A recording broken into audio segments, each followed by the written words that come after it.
What happens if you eat eggs every day for 30 days? Well, if you've read my books, you know as a general rule, the less animal protein you eat, the better. So let's go into the problems with eating eggs every day for 30 days. First of all, let's talk about insulin-like growth factor 1, IGF-1, and animal protein correlation. So first of all, what is insulin-like growth factor 1?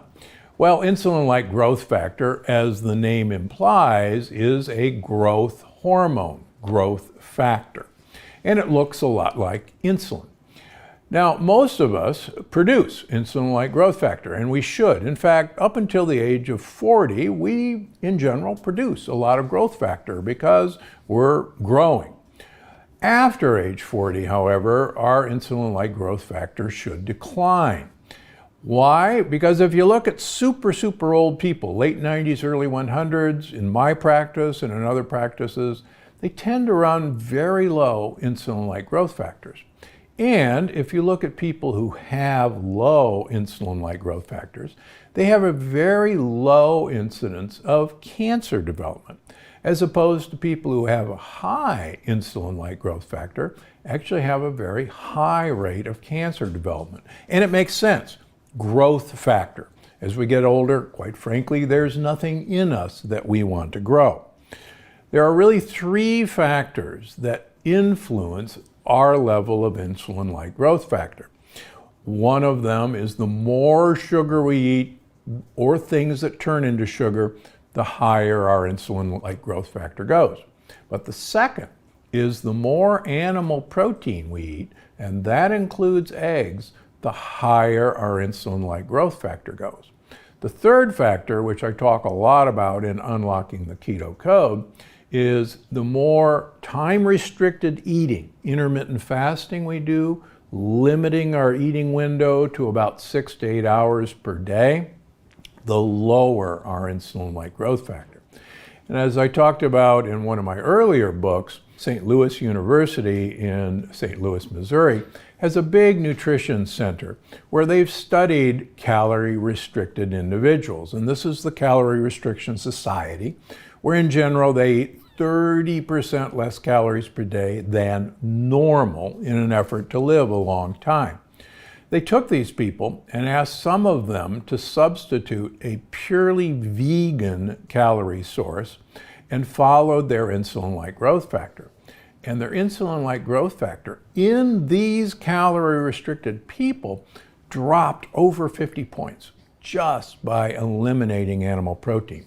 So that's one of the factors of limiting egg consumption. So how much protein should you be eating? Well, Dr. Valter Longo from USC, and I agree on this, and it is controversial, except Dr. Longo is one of the great longevity researchers who's followed this. I use his protein formula that I publish in all my books, and in general, all you need to eat in terms of protein is about 20 to 30 grams per day. Now, I know you've heard that, oh my goodness, for adequate protein, you actually should eat as many grams of protein as body weight in kilograms. The average human being who is 150 kilograms, that's 150 pounds, that's 70 kilograms, so you need 70 kilograms of protein. Not so fast. Again, protein stimulates insulin-like growth factor. Plus, unbeknownst to a lot of nutritionists, is we recycle our own protein.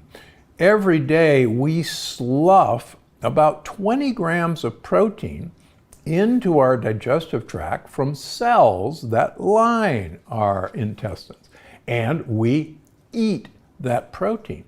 So every day you're eating 20 grams of protein that you didn't know you had to eat because it came from your cell. The other thing that's important to realize is that you don't need protein to build muscle. For instance, from the American Dietetic Association, there's a fascinating study looking at young adults and senior citizens. They were given either 90 grams of protein per day or 30 grams of protein per day.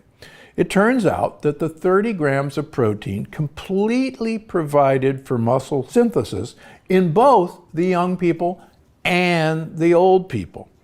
So the 90 grams of protein did nothing more for protein synthesis. Nothing more, whether you were young or old. So where did that extra 60 grams of protein go? Well, we don't waste calories. So if we're not going to use it for protein synthesis, and clearly we don't, we convert it into sugar, and it's called gluconeogenesis. And guess what that sugar does? It becomes fat. So you're fooling yourself into thinking you need more protein. Now, there's one thing that Dr. Longo and I do disagree with. He thinks that after the age of 65, you need more protein in your diet. And he's right, but he's wrong. The reason he's right is if you look at senior citizens and look at their protein requirement, it appears that they need more protein. But what that doesn't take into account is that normally we have a surface area for absorbing nutrients of about the size of a tennis court. But because of damage from our diet, particularly from lectins, senior citizens have a surface area of a ping pong table. So naturally, you would have to have more protein that you ingest to get absorbed through that ping pong table. And what I've shown in my patients is I reduce their protein, but take away their lectins, and their total protein and their albumin, which is how we measure protein in humans, actually goes up, lowering their protein, but taking away the lectins. So it's the damage that's been done the older we get because of the foods, not the fact that we need more protein. Dr. Atkins, this year I turned 72, which is the age that Dr. Atkins died at. Dr. Atkins was a cardiologist. He was originally a high-fat doctor. He got into so much trouble with the American Heart Association that he morphed into a high-protein doctor, because what's wrong with protein? Unfortunately, if you watched him through the years, he actually became obese from eating a high-protein diet because he was taking that extra protein that he couldn't use for protein muscle synthesis and turning it into fat. And that's really one of the sad legacies of the Atkins diet. All right, so to answer the question, is it okay to eat eggs every day for a month if you are very careful to limit your protein consumption, especially animal protein? So 2.5 eggs meet your entire protein needs every single day. So if you wanted to get all of your protein from those 2.5 eggs, be my guest. But you should view those eggs as a way of getting other nutrients into your body, particularly olive oil. If you go to Crete and ask for breakfast, they'll bring you a bowl with about 1/2 inch of olive oil with 2 lightly poached eggs. And they give you a spoon, and you stir those eggs into the olive oil, and you basically have an olive oil and egg soup. And it's a great way for the eggs to be a vehicle to get olive oil into your mouth. So if you want to do that, great. Another option, as I write about in all the books, in general, the value of the egg is in the yolk. That's where all the nutrients, all the vitamins are. The protein is mostly in the whites. So do yourself a favor, have mostly yolks, take like 3 yolks and 1 white, give the other egg whites to your dog. Your dog will just think you're the best person. But not just any eggs. Make sure they're either pasture raised or at the very least omega-3 eggs. In general, omega-3 eggs are fed flaxseed and or algae, and they actually do have a very nice content of short-chain omega-3 in their yolks. The yolks also are excellent sources of choline. Choline is one of the most important factors for brain health, and the egg yolk is one of the best sources for choline.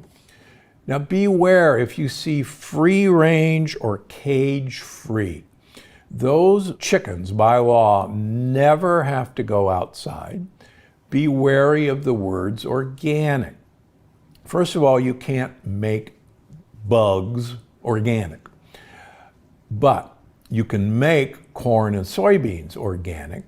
And so if you see organic chicken eggs, the odds are that those chickens have been fed corn and soybeans, and you certainly don't want that.